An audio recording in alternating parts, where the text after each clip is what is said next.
સાયલામાં 150 વધુ કપચીના ઉદ્યોગો બંધ થતાં ડ્રાઈવરો, કારીગરો અને શ્રમિકોને રોજીરોટી છીનવાઈ.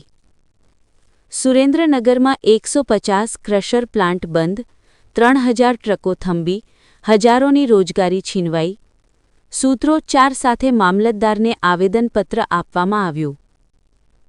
સુરેન્દ્રનગર જિલ્લાના સાયલા, વઢવાણ અને ચૂડા તાલુકામાં આવેલા આશરે 150 ક્રશર પ્લાન્ટ બંધ કરી દેવામાં આવ્યા છે.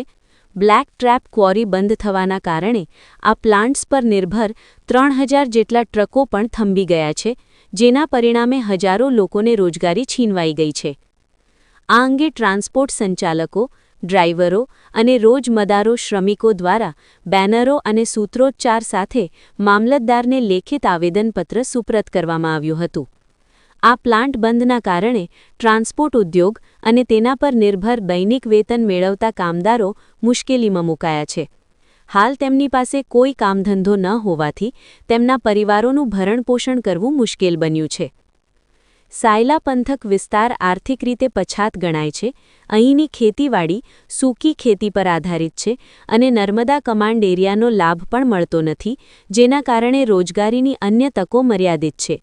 બ્લેક ટ્રેપ ક્વોરીમાં કામ કરતા રોજમદારો શ્રમિકોના સરકાર દ્વારા તાત્કાલિક આ પ્રશ્નોનું નિરાકરણ લાવવા અને તેમને ફરીથી રોજગારી પૂરી પાડવા વિનંતી કરી છે. આ અંગે રેલીમાં આગેવાન દ્વારા આક્રોશ સાથે જણાવ્યું હતું કે આજથી થોડા દિવસો અગાઉ ક્વોરી ઉદ્યોગ દ્વારા સરકાર પાસે વિવિધ માંગણીઓને લઈને હડતાલ કરવામાં આવી હતી, જેનાથી અમો ડમ્પરના ડ્રાઈવરો સહિતના સ્ટાફને ખૂબ મોટી તકલીફ પડી રહી છે. આમે સાયલા પંથકમાં 5000 જેટલા ડમ્પરો છે, તેમજ તે સિવાય હિટાચી અને લોડર મશીનના ડ્રાઈવરો સહિતના સ્ટાફની રોજીરોટી છીનવાઈ ગઈ છે. આથી સરકારને નમ્ર વિનંતી છે કે ક્વોરી ઉદ્યોગની વિવિધ માંગણીઓ સ્વીકાર કરવામાં આવે તે અનુસંધાને આજે વિરોધ પ્રદર્શન સાથે વિશાળ રેલી યોજી સાયલા મામલતદારને લેખિત આવેદનપત્ર આપવામાં આવ્યું હતું.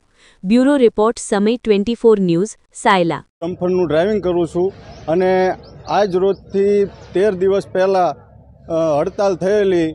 એમાં અમે ડ્રાઈવર લોકોને એટલી તકલીફ પડે છે કે અમારે ઘર ગુજરાન ચલાવવું તો અમારે અત્યારે કથોરી પરિસ્થિતિ ઊભી થાય એવું અત્યારે હાલ ચાલી રહ્યું છે.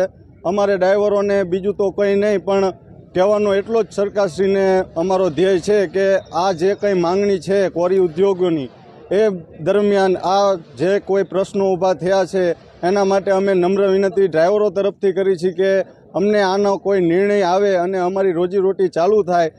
લગભગ સાયલામાં 5000 ડમ્પર છે તો 10000 ડ્રાઈવરો, વર્કરો, તે છતાં હિટાચીના ડ્રાઈવરો, લોડર ડ્રાઈવરો, આ બધા લોકોના અત્યારે ધંધા ઠપ થઈ ગયા છે.